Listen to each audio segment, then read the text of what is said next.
Ma'am, I'm gonna ask you one more time, take your hands off the llama and step away from the saddle.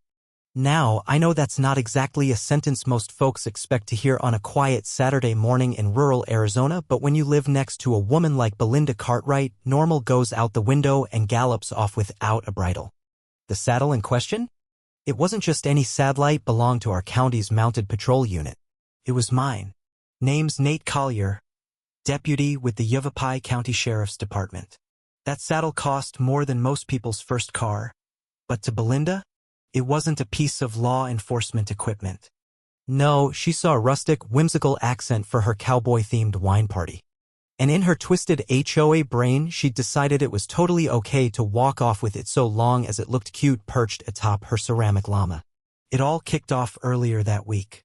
I'd finally caught a weekend off from patrol duty and spent the morning brushing down my gelding, Sheriff, after a sunrise ride along the ridge.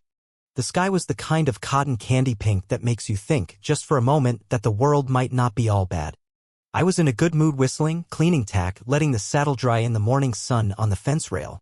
That saddle wasn't just gear. It was a partner. Every scratch told a story. That leather had seen more miles and adrenaline than most of the folks in the neighborhood could imagine. Then came Belinda.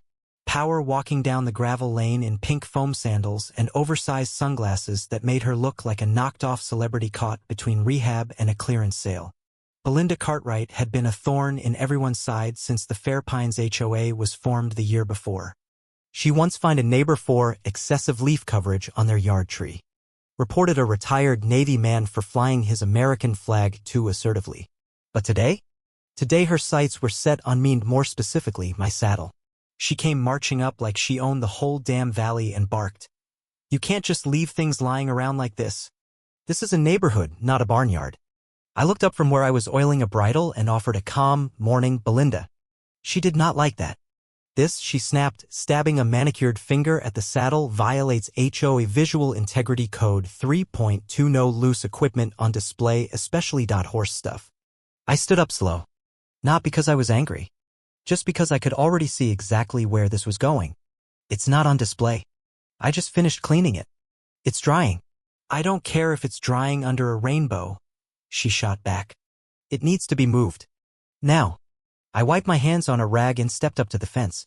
"That's a county-issued patrol saddle. It's part of my job. Just letting the oil set before I store it. Give it 10 minutes. She scoffed. "You and your cowboy cosplay. That thing is hideous, and it ruins the whole aesthetic of the block." And that's when I gave her the warning. The one that should have stopped all this nonsense in its tracks. "Belinda, that saddle isn't just mine. It's county property. If anything happens to it, we're talking felony charges. Not HOA fines." Her eyes narrowed like she was trying to read fine print on a contract she had no intention of honoring. "Felony?" she repeated like she'd never heard the word before. Then she laughed. "You're being dramatic." I just gave her a nod and walked Sheriff back into the barn. Didn't say another word. Locked up and drove into town for some errands. I wasn't even gone a full hour. When I got back, the saddle was gone. First I thought maybe it slipped off the rail. But it wasn't in the dirt, or the barn, or anywhere else it might have reasonably ended up. Then I spotted Eda rhinestone. One of those fake glittery ones Belinda loved to hot glue onto every surface she could reach. It was right where the saddle had been. Now, I'm not the type to jump to conclusions, but I've seen enough crime scenes to know when I'm being slapped in the face by motive and opportunity. I walked over to her property, and there it was, right through her bay window. My saddle, proudly perched on the back of a fake ceramic llama, like it was an award-winning art piece. She'd even draped it in a fringed throw blanket like it was some sort of vintage furniture display. I knocked. She answered with a goblet of wine and the smugness of a queen who thought herself untouchable. "Can I help you?" she asked. "You know why I'm here?" "No clue," she said, sipping. "My saddle. The one that was on my fence." "Oh, that thing?" "It was just lying around. Figured it was abandoned. You know the HOA rules about appearances." I kept my voice steady. "Belinda, that's government property. Taking it is a federal crime." She waved me off. "Relax. It's just a saddle. What's the worst that could happen?" I didn't answer, just pulled out my phone and called it in.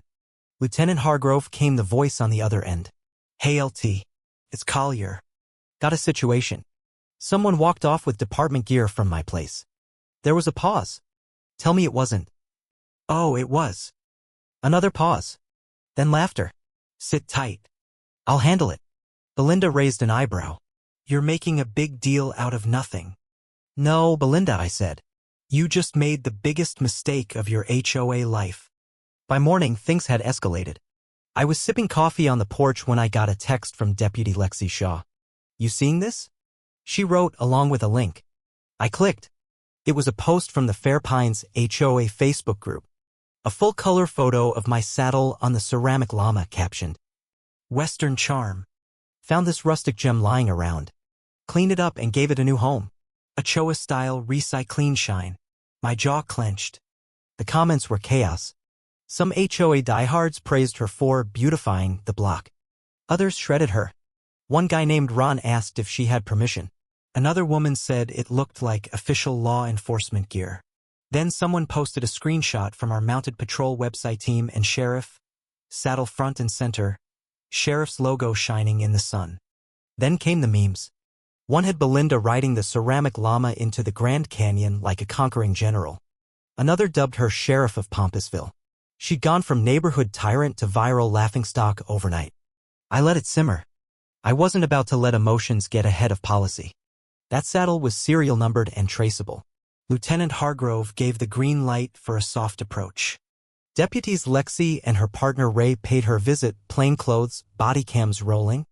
Belinda answered the door like she was welcoming a camera crew, lipstick bright, wine glass in hand. They asked politely. She answered smugly. Oh, that old thing? I repurposed it. Thought it was trash. No name tag. Lexi smiled. Funny. Department gear has serialized IDs stamped under the flap. Mind if we take a look? Belinda floundered. I might have glued something on it. Maybe painted it a little. Probably covered up the number. That was it? A confession. Lexi and Ray nodded, thanked her, and left. No drama. All on record. Later, Lexi pulled me aside. She thinks she's above the law, she said.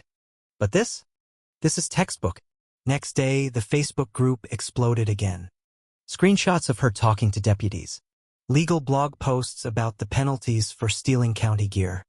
Someone even dug up a clip from our fundraiser video, zoomed in on the saddle with C. Collier, mounted patrol, stitched right on it. Belinda tried to fight back. Posted a long, rambling defense titled, Setting the Record Straight. Claimed she was trying to beautify the neighborhood. That it was a misunderstanding. But it was too late. People remembered every fine, every insult, every power trip. One neighbor started a petition to remove her from the HOA board. 200 signatures by nightfall. I didn't post.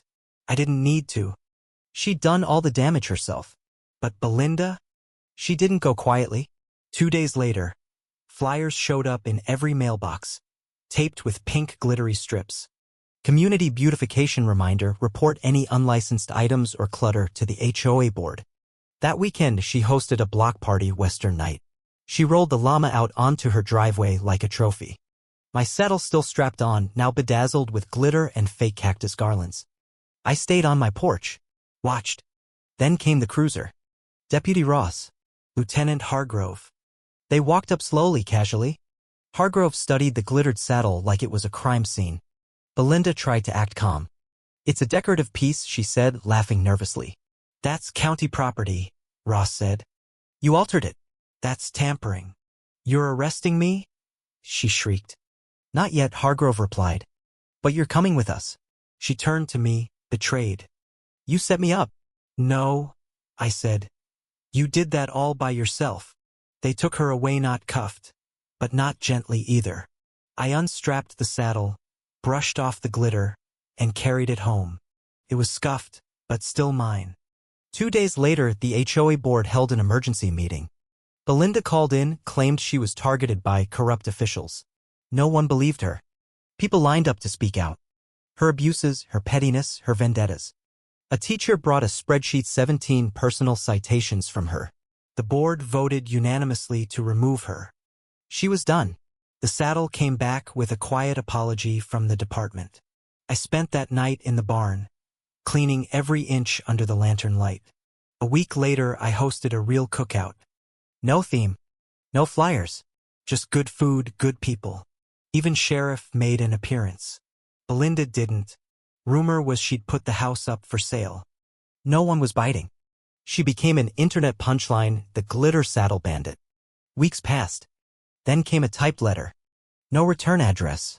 But the handwriting on the envelope was clenched and unmistakable.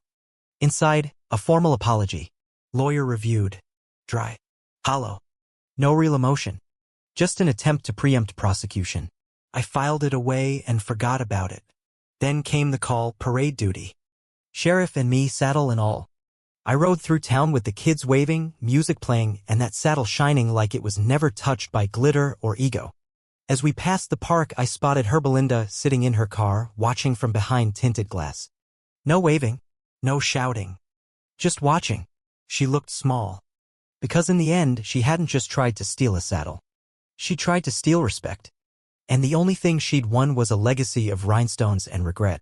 I gave her a quiet nod as we passed. You picked the wrong fence to climb, Belinda. And the right side of it always rides higher.